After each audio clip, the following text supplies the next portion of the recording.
All right, we ready? All right. Calling this meeting to order. Welcome everybody, and we got a thin crew. I guess that says a lot about the bills to come, but let's go ahead and call roll. This is roll call for House Revenue, February 24th, 2026. Representative Brown, Here. Representative Campbell, Excused. Representative Lean, Here. Representative Lucas, Representative Riggins. Here. Representative Storer, Who? Store. Excused. Vice Chair Stibar, Present. Representative Wharf, Excused. Chairman Locke. Present. Mr. Chairman, you have a quorum. All right, very good. So I wanted to again welcome all the visitors. Thank you guys for being here. And I know many of you will be helping us out here today. Hopefully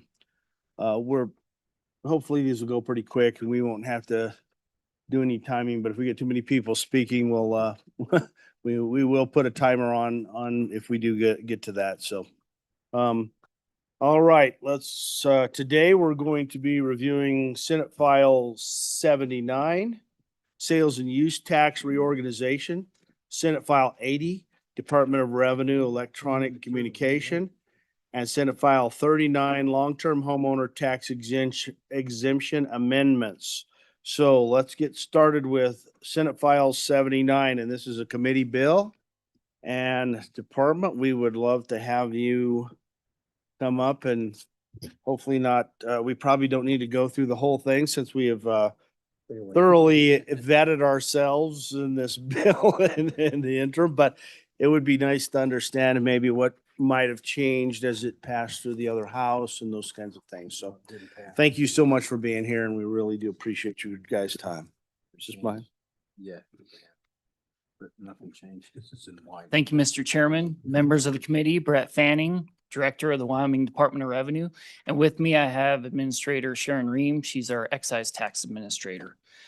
So, Mr. Chairman, as you mentioned, this was one of the interim topics that we were discussing over the interim, sponsored by the Joint Revenue Interim Committee. The Sales and Use Tax Reorganization. Again, won't go page by page unless you would like me to.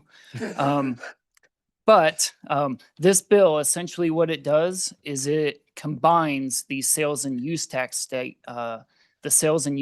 statutes into one chapter. As you may recall from the discussions that we had over the interim, it's a little bit confusing to have those in two spots.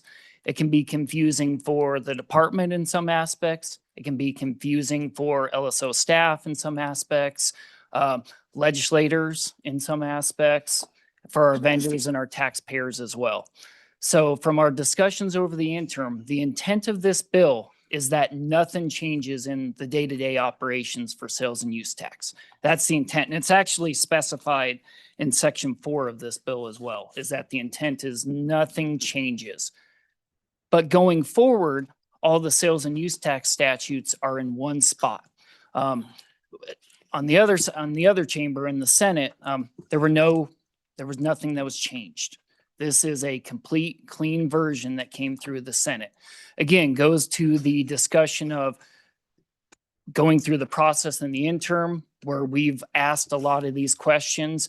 Truly appreciate LSO and their staff and working in the department to make sure that everyone worked together, that when the sales and use tax is combined, it's all in one spot and there's no functional changes.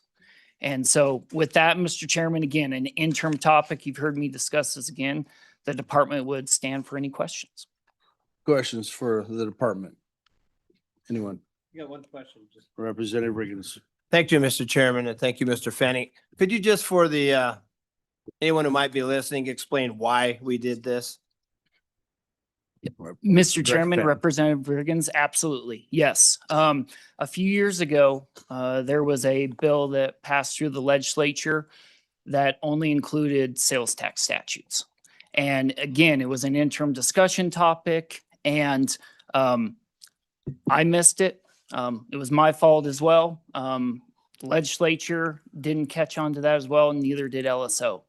And so the intent behind this bill is kind of twofold. The first one is to prevent maybe from that ever happening again, where the intent is it's sales tax, it applies to use tax, everything's in one spot. The kind of secondary comment that I've been receiving on this is that if any one of you or anyone in the legislature proposes any changes to a sales or use tax statute, that the bill isn't duplicated in two spots. So your bills going forward would essentially be half as long because all sales and use tax is in one spot. So again, transparency and clarification for our public that all sales and use tax statutes are in one spot going forward. Other questions? Very good. And if there are any other questions? If there are no other questions, I want to just make sure I absolutely clarify. So we said, we made it clear, and I know you said this, Director, but, and Ms. Green, please. But my recollection was as we went through this, one of the things we repeated over and over in the interim, there were literally no changes to the sales and use statutes in terms of any differences. When they were merged, they were, the intent of the original statutes were fully maintained throughout this entire merging process. Is that accurate? Because that was, I think, our intent was not to change a thing really in the process. Mr. Chairman, yes, correct. You're going to see a bunch of added impositions, a bunch of repealers in this bill. But again, it is just corresponding language that is in the sales tax statute, or sorry, in the use tax statutes that's now being put into the sales tax statutes. Okay. All the additional language here came over from the use tax statutes. No change in functionality. That's the intent. That's what I've heard in any of the discussions I've had on this specific topic. Thank you. Any other questions for the department? Seeing none, is there anyone who would like to speak on this bill? Sorry, I was just wondering if somebody wanted to torture themselves. That's a biggie. So, seeing none, public, anybody? Do we have anybody online? I don't think so. We have one. We just have Ms. Huxtable online, but it looks like she was hoping to testify on Senate File 39. All right. So seeing, we're going to go ahead and close public comment then. And committee, what's the bill? What's your, there we go. Move the bill, second, Representative Lean seconds. And let's discuss the bill. Are there, I'm not going page by page. Are there, I can think of a lot of ways to harm myself, but any any amendments?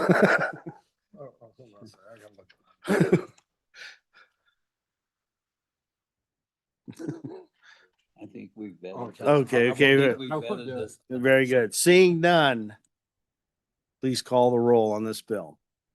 This is a roll call vote for Senate File 79. Representative Brown, Aye. Representative Campbell, Aye. Representative Lean, Representative Lucas, Representative Riggins, Aye. Representative Storer, Vice Chair Stibar, Aye. Representative Worf, He left a vote. He left an aye vote. He left an aye vote. Let me give this to you back.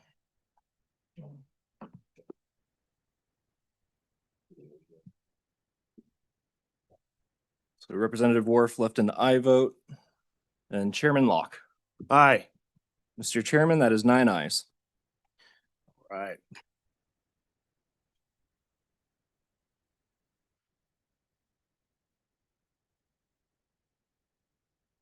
Okay, we will move on to Senate File 80. Another interim bill. I believe this is probably another case where we're probably going to ask the department to come up and give us the summary.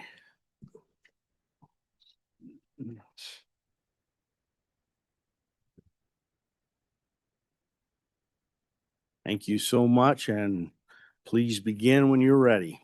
Thank you, Mr. Chairman, members of the committee. My name is Sharon Ream. I'm the administrator for the Excise Tax Division. I'm here today to talk about the Senate File 80, and that's in regards to our electronic communication. Currently, we had talked about this in interim quite a bit, hashed it out quite a bit. So this is the result of those discussions. One of the things that we did discuss was making sure that we can have something electronic to provide our taxpayers. Currently, the Department of Revenue has a $300,000 biennium budget for mailing.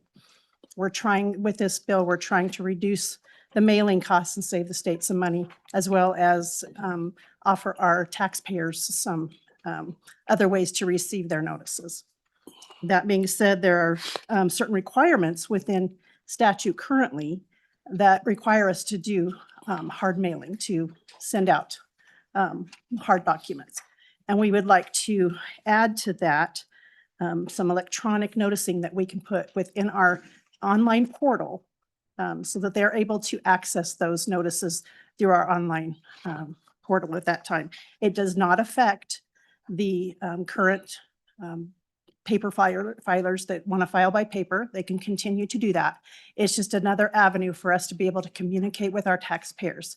Currently, we mail mails all over the United States, all over the state of Wyoming, and all over the world. So we do have quite a bit of heavy mailing that we would try to eliminate some of those. About 80% of our taxpayers are YFS filers, which means they're an online filer. So that would be nice to be able to actually provide them an electronic notice that they can go out and see at any time once we've posted it for them. This gives us the flexibility of communicating also with the people around the world, since the mailing, you know how that's getting these days. On page 2 of this document, lines 3 through 6, it says written communication can be provided electronically by the department if the contact information provided that by the taxpayer includes an electronic communication option. This is only going to apply to the vendors and taxpayers that already opted in to file online. Again, nothing changes with the current taxpayers that want to file by paper. Going forward, what we envision is that when we have a notice that or a way we're trying to communicate with our taxpayer, we would send them an email that says, you know, hey, you have something, we've posted something for you, please go see your online portal. Out there, we would have a place for them to see any of the notices, any of the billings, any of the communication that we have with them. They are able to see that out there. And also, I wanted to mention, this bill did not change from the Senate side. It came over, nothing had changed in that bill. It was passed on that side, and so it's still a clean bill coming over here. Nothing had changed in that. We believe that this will save the department and the state of Wyoming money. It allows our vendors a little more access to their information more quickly. And for that, sir, I stand for any questions. Thank you, Mr. Very Chairman. good. Any questions for Ms. Ream? Yes, Representative or Vice Chair Riggett or Stiver. I'll get it. Thank you, right. Mr. Chairman. I'll get it right today. Just that nothing come across. I think this last page is not supposed to be with this bill. Because I'm sitting there trying to go back and forth going, this isn't gross, but yeah, it's the different number on top. This is for 310. Oh, yeah. And this is 0262. So, all right, that works. So do we have, oh, we do have the effective date, so we're okay. So this is just extra page that got it added. Okay. Any questions for Ms. Ream? Representative Lee, please. Thank you, Mr. Chairman, and thank you for joining us today. On page 2, where it talks about if the taxpayer includes an electronic communication option, would the department automatically opt them in if they provide the email, or is there a box that they'll have to check to say they want to opt in? Ms. Ream. Mr. Chairman. Thank you, Representative Lean. They currently have to opt in if they want anything electronic. We have vendors that have emails that do not file. They have an email that we can communicate with them through questions they ask, but like their notices and things like that. They have to opt in on their online to do that, and we would still provide that option. It would not be a mandatory thing at all. We understand that we have vendors that live in the rural areas and some of them just, it's not whether they have internet or not, they just choose not to do it, and that's okay. That's their right, as a taxpayer to do that. So we appreciate that. Very good. Other questions from Ms. Ream? Representative Campbell. Not so much a question, Mr. Chairman, thank you. Not so much a question, but I wanted to give kudos to you guys. I appreciate you guys always looking for ways to save money and make things better. So I appreciate that very much. Thank you. Mr. Chairman, Mr. Campbell, Senator Campbell, thank you. Representative Campbell. Thank you. Other questions for Ms. Ream, the department? Anything? All right. Thank you so much. And I want to echo Representative Campbell's. I appreciate you guys working through, making these things better.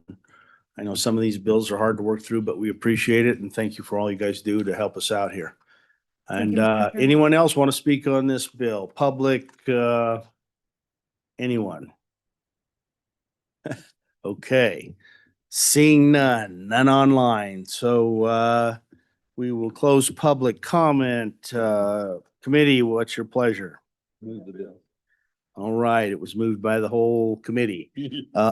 Sorry, we'll have to pick somebody who wants to be the person to move the bill on that one.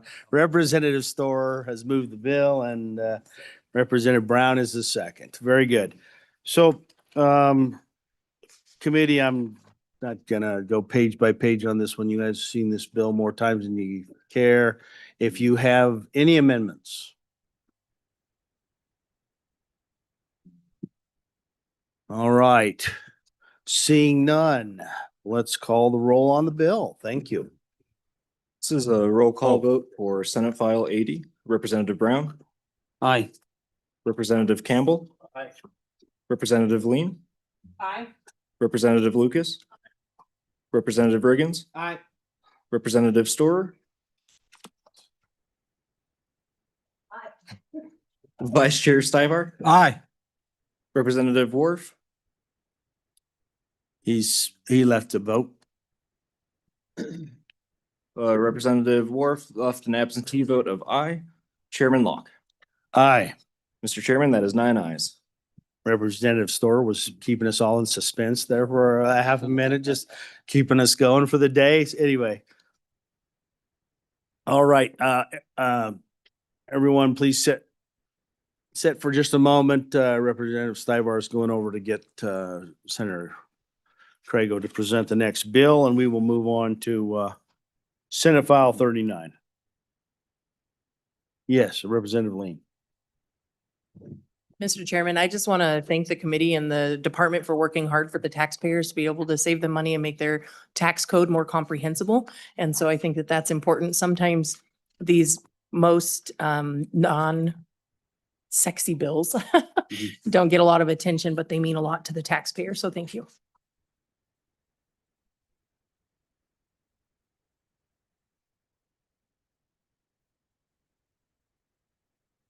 All right.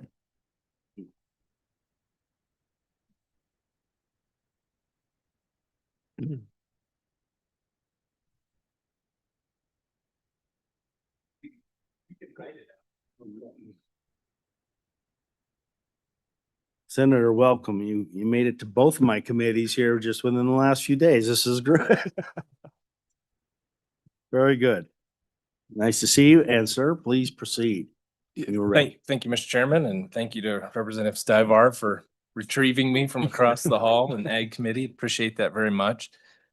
Mr. Chairman, Committee, bring to you Senate File 39, Long-Term Homeowner Tax Exemption Amendments. Should be language that's fairly familiar to all of you. You had a committee bill that does essentially the same thing. It's not exactly the same, but it's fairly similar. When I originally drafted the bill, Mr. Chairman, you'll see if you look back in the history of the bill, there's some committee amendments that were put on the bill. The original bill only repealed the sunset date of the long-term homeowners exemption.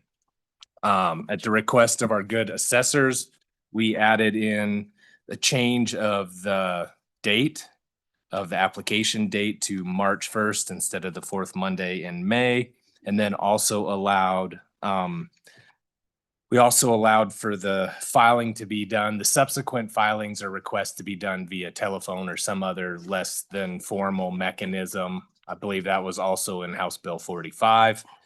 Then there is also a committee of the whole amendment that was put into the bill, and that caps the exemption at the first $3 million. And that's on page 2. And it's pretty simple. I think you all know the rest. I won't go any further than that, but I'm happy to stand for any questions. Very good. Any questions for Senator on his bill here? Representative Storer, please. Thank you, Mr. Chairman. Thank you, Senator. I just was looking at the two bills and trying to ascertain whether there is a difference, a meaningful difference between House Bill 45 and SF 39 as engrossed. Senator, Mr. please. Chairman, I actually haven't looked at 45 since it was engrossed, so I don't know the exact answer. Last time I had perused them where it was, the answer was there was probably no meaningful difference. Rep.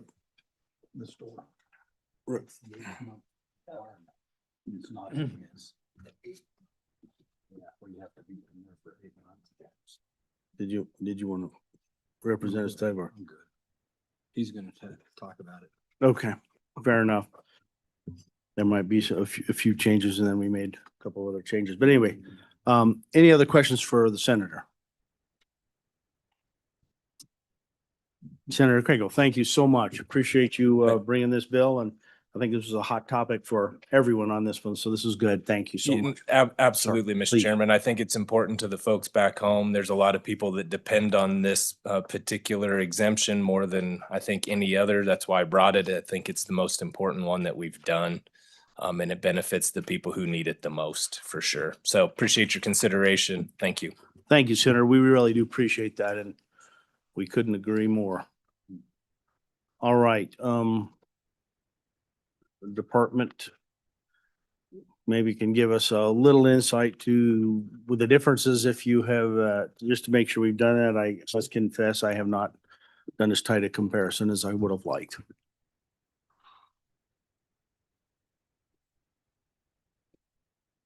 Mr. Chairman, Ken Gill with the Department of Revenue, Property Tax Division Administrator.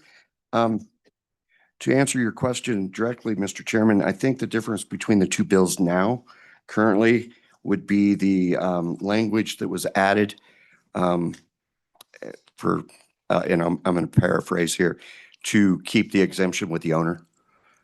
In the Revenue Committee's bill, that has been amended in, and into the current one in front of you, that has not been amended in.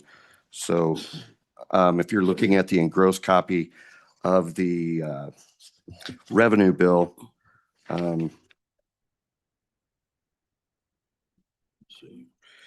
on page 3, line 21, if you would like to add that language, maybe to make them the same. Let me look real quick and just make sure I'm looking at that right bill. 45. And Mr. Chairman, that language would be if a primary residence is sold and another property is purchased within the state of Wyoming, the months residing in both owner-occupied residences shall apply to the requirements of this exemption. Other than that, Mr. Gill, no other changes. I mean, in terms of these pretty much match the same. The dates match. I know the March date's right. The amendment that Representative Storer put in, I think, for the capping function is the same. Representative Storer, please let us know if that, make sure that's kind of, so we at least know what we're looking at. Mr. And, Chairman, that there is a little Mr. Gill. difference there between the two bills. Okay. On the revenue bill, they crossed out, amended assessed value and changed that to fair market value of the residential real property, provided that the exemption shall only apply to the first $3 million of fair market value. And in the current bill in front of you, it says 50% of the assessed value. And then it goes on to say, provided that the exemption shall only apply to the first $3 million of fair market value of the residential real property.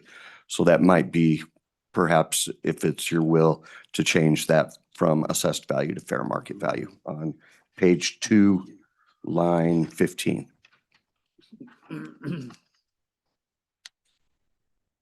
So let me make sure I'm clear on the, make sure I'm clear to make sure we understand that what the difference is, just so we know. So on the revenue bill, and I'm not saying what is better word, I just want to make sure I understand the wording different. Give me just a moment, please.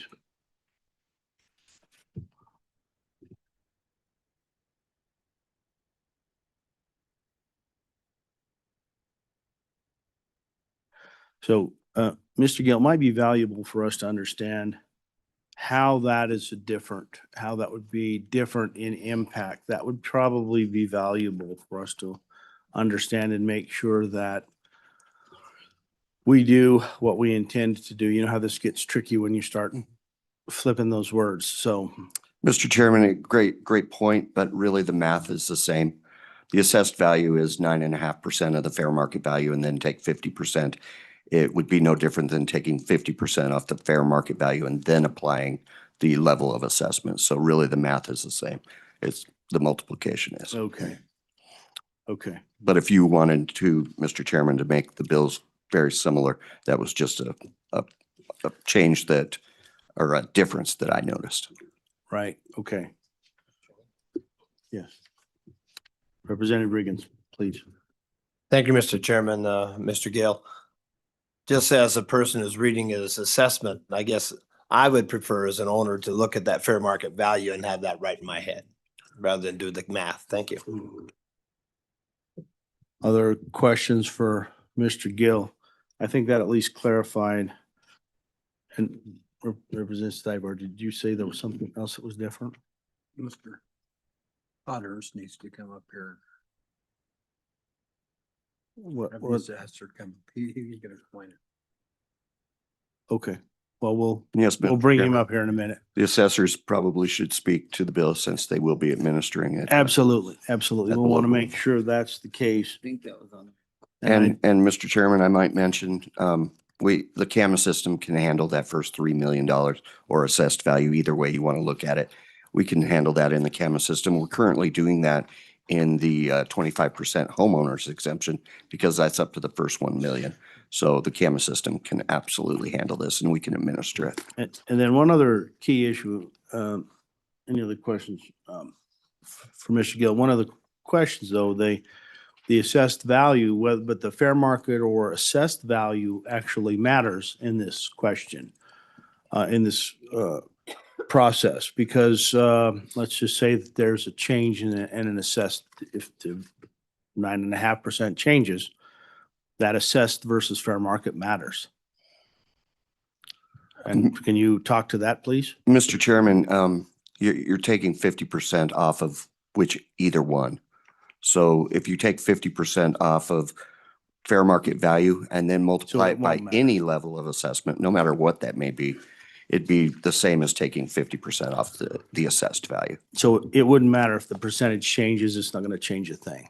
Correct. Very good. I just wanted to make sure I didn't slip a bit, but and make sure that was crystal. Okay. Very good. Thank you, Mr. Gill. Really appreciate that. Thank you, Chairman. Taking some time to get that clear in our heads. And others who would like to speak on this bill, please come forward. I know we have one online. Mr. Chairman, that is Dixie Huxtable, and I will promote her to panelist right now. So when we're done with him, we can listen to her. That's great. That would be fantastic. Sir, thank you for being back here with us and going through this bill with us. Yes, Chairman, committee members. I'm here really just to help Assessor Huxtable. If you guys have any additional questions, I'm here to support her. So if you'd like, you can go ahead and allow her online. Let's and do then that. I'll Let's just bring her help on then support if we her. can. Thank you. And thank you for being here again. We really appreciate you constantly coming in here and taking some time with us. And we are very grateful for that extra help. Ms. Huxtable, welcome again to the meeting, and we are glad Thank to you. see you. Good morning, Chairman Locke and members of the committee. Hopefully you can hear me well. We can. Thank you. I certainly appreciate you allowing me to do this online from my desk, so I certainly do appreciate that. We did just want to touch base on Senate File 39. As the administrator spoke, we can administer this. And as in regards to the assessment versus the fair market value, I think it would be clearer in statute if you kept it at fair market value, because that's what the $3 million limits. It would just be cleaner for everybody to understand. But certainly the math is the same. Whether you leave that as assessed value and you're taking 50% of the first 3 million of fair market value, the math is absolutely going to be the same no matter what the assessment ratio is. So that would just be your policy decision whether you want to keep the language the same for clarity. The second thing is we appreciate changing it to March 1st. That allows us to have some transparency for the taxpayer. They will get to see it on their notices that come out in April instead of waiting till after the fact and not knowing for sure whether they got it or not. So we certainly appreciate that, as well as the language that allows them to do something other than show up in our office once they've qualified. The ability to phone in for that subsequent year is just a benefit to the taxpayer to not have them have to come to our office and sign it. So we do appreciate that consideration. In regards to the language that's not in this bill, that is in House Bill 45, that is language to make sure that the exemption is following the owner, so to speak, so that the months that they reside in the house they sell gets added to the months of the house that they live in that they buy to qualify them. So that was language that we added, helped the committee add in the House version of this. So we would certainly support that. Just makes it very clear and helps the assessors be consistent across the state. So we're administering it the same way for everybody. And with that, I would stand for any questions. And I see my colleague, Mr. Ernst, is there, and he's available as well. Excellent. Any questions for the assessors from the committee? Representative Storr. Thank you, Mr. Chairman. Thank you, Ms. Huxtable, for being here. I'm curious, I'm just looking at what bills are still alive. And I'm wondering if there are any things that we should be thinking about with this bill related to SF 110 that does change the assessment rate for owner-occupied primary homes per Amendment A, and whether there's, just whether there's anything that makes a difference here. Assessors, any comments on that? Mr. Chairman, Representative Storr, I don't believe so, because as we explained and Administrator Gill did, you're going to put that assessment rate to the fair market value.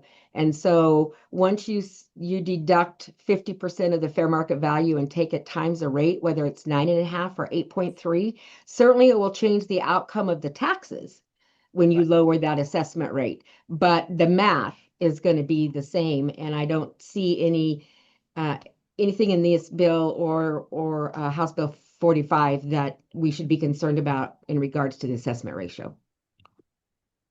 Thank you very much. Thank you, Representative Storr. Follow up, or you're okay? Any other questions for the assessors? Excellent. Okay, thank you so much. And we really appreciate you guys being here and helping us work these bills so hard. Other folks in the room who would like to speak to this bill? Okay. And anybody who wants to speak, please feel free to step up and please feel free, Senator, anytime you want to step up. Thank you. Good morning, Mr. Chairman. Tom Laycock, AARP Wyoming. We're a membership organization for those age 50 and over. We appreciate the bringer of the bill. We appreciate what he's trying to do, absolutely. And we actually prefer it with the amendment with the $3 million cap in it. That makes it a little bit closer to being targeted to lower and moderate income residents who actually need the property tax relief, probably a little more than some. It also keeps us from losing some of that property tax that actually goes towards programs such as transportation of older adults, congregate meals, and things like the Wyoming Home Services Program. So we appreciate all that's been brought. Thank you much. Questions for Mr. Laycock? Mr. Laycock, thank you for coming. We always appreciate your support. And Senator, please. Thank you, Mr. Chairman. I'm sorry to take more of your time. I just forgot to mention when I was up here previously that I did put in, and the Senate did adopt a budget amendment to pay for this bill or the House bill, either one. If either of them happened to pass, I did put money in the budget. It's 21.9 million. And so those were the estimates of what it would actually cost. So just was going to give you a heads up that there's not an appropriation in the bill, but I did bring a budget amendment to do that. So we should be covered if either of the two bills pass. Thank you, Senator. Appreciate that. That's actually helpful. Thank you so much. All right. Anyone else like to speak on this bill? You're letting us off pretty easy here, so. All right, very good. Well, then I'm going to close public comment. We have no one else online. Excellent. We'll close public comment. Committee, what's your pleasure on the bill? Move the bill. All right, Representative Brown moved and Representative Stivar seconded. And committee, let's go through it kind of page by page. Page 1, any amendments? Page 2, Page 2.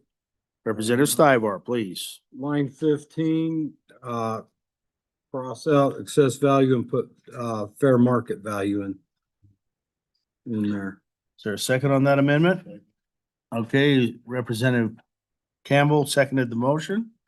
Discussion on the amendment? Seeing none, all in favor say aye. Aye. Opposed? All right, that has been amended. Anything else on page 2?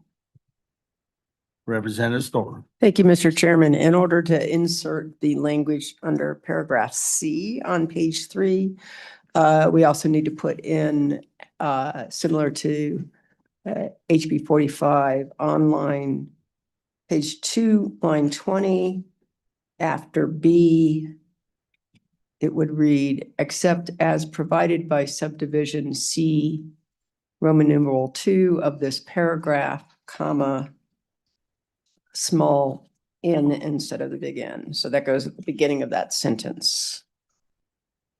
That's how we did that. And then, Representatives, go ahead, please. sorry. So with that, and then you would also insert on page 3, line 15, actually, the language.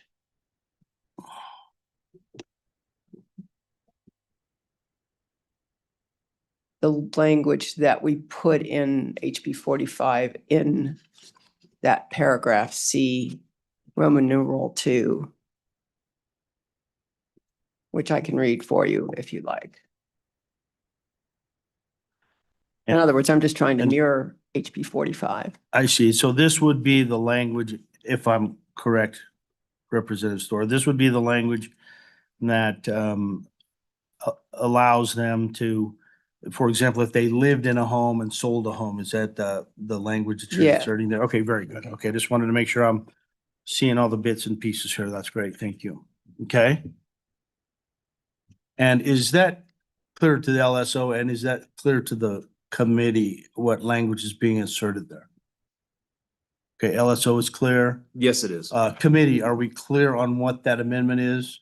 And is there a second to Representative Brown has seconded that amendment? Discussion on this amendment.